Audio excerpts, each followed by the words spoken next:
GSB, the official banking partner of the CSGA, the only bank you'll ever need. Visit mygsb.bank for more information.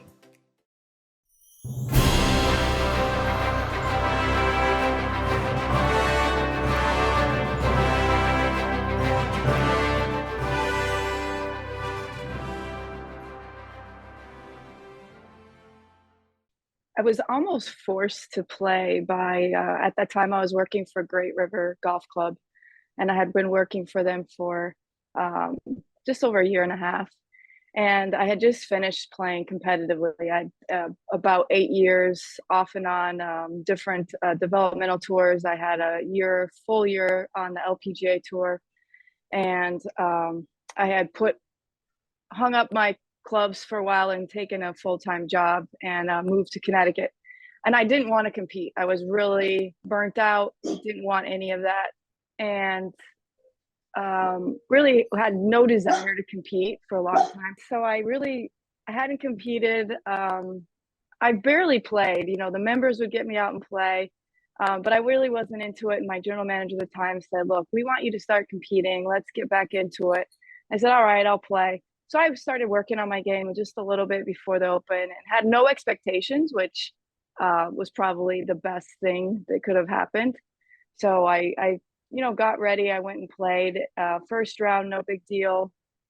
Played not great, not bad, but I really still wasn't. I wasn't really in the mindset of I want to win or I should win or I can win, because I was still kind of, this wasn't really my thing. I was working now, and so when I ended up tying Liz, we played together last day, and again, I had no expectations of winning because, Liz has won it how many times, and I'm still coming in. And at the time, not many people in Connecticut knew who I was. A lot of those players I knew just through golf in general.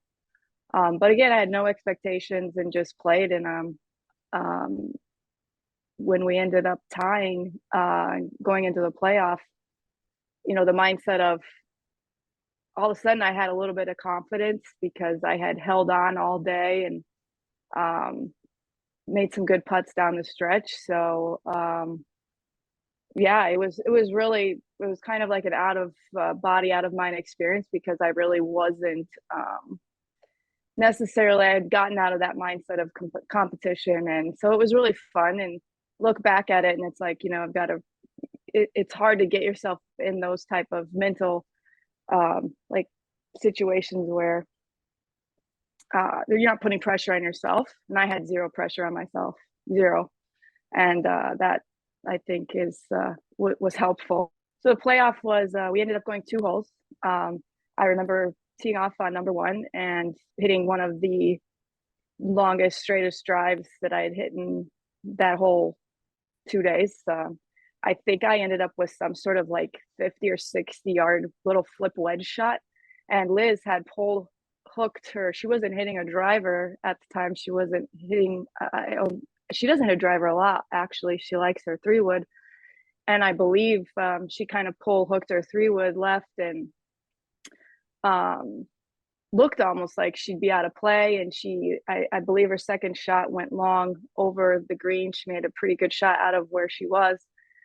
And I had maybe, I don't know, I'm going to say it was probably 10 feet for birdie putt. And Liz wasn't on the green yet. And she made an unbelievable chip onto the green to secure what looked like to be a par. And so I had a birdie putt to win there, and I missed, and ended up, we both parred. And we went to the par 3 second. And I don't necessarily remember. I'm pretty sure I made a par to win, but I honestly don't remember the details. I know I hit it on the green.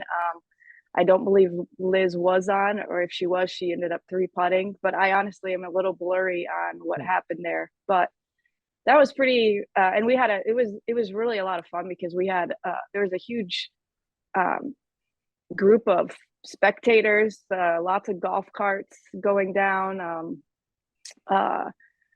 there was a lot of the players were still around, and so it was a pretty large gathering of people. So it was a lot of fun. Again, I didn't really have a ton of expectations or pressure on myself, but I was in it. I was in it to win at that time, and yeah, pulled it off. And it was something even back then I was obviously very proud of, and now to this day, I have built a business now at Blackhawk Country Club. It was Oronoke.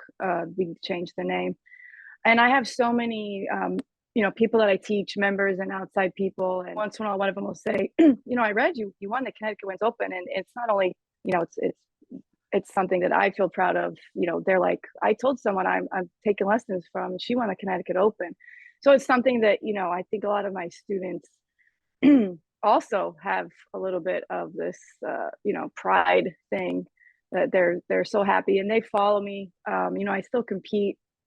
Now I am competing probably more this year. I will be competing than I have in a lot of years. So every year, the last few years, I've kind of been building up and playing a little bit more. I now am a member of the Legends Tour. The senior women's tour is 45 and up. So when I turned 45 last year, I've been having more and more of playing goals.